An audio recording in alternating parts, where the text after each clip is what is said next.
không về nữa rồi mẹ ơi. Ước mơ bao ngày giờ tan biến rồi, chắc giờ mai Cúc đang vui. Chắc mẹ còn đang ngóng đợi mơ mùa xuân ấp tiếng cười. Biết bao tháng ngày cuối cùng về không, giấc mơ không thành đành vui với mộng. Chứ tiền này đến mai không, ước gì đời nghe tiếng lòng.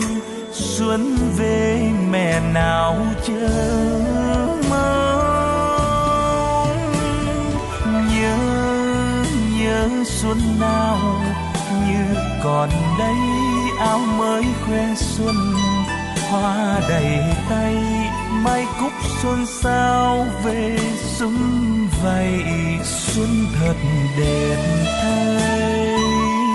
Này kẻ xuân xa, người xuân chờ, xuân đến xuân đi về bao giờ mẹ con vẫn mơ. Tết nay không về chợ buồn mẹ ơi, cố hương xa đời tựa cánh mây trời. Xuân còn sống kiếp hai nơi, biết buồn gì cho kiếp người. Xuân này không về mẹ ơi.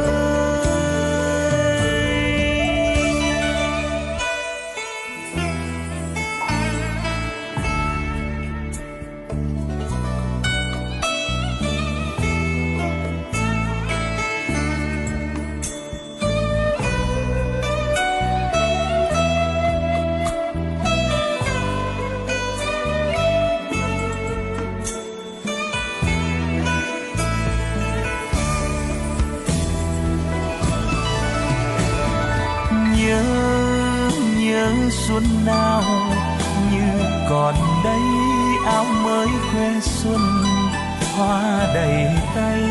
Mai Cúc xuân sao về sum vầy, xuân thật đẹp thay. Này kẻ xuân xa, người xuân chờ, xuân đến xuân đi về bao giờ mẹ con vẫn mơ. Tết nay không về chợ buồn mẹ ơi, cố hương xa đời tựa cánh mây trời. Xuân còn sống kiếp hai nơi, biết buồn gì cho kiếp người.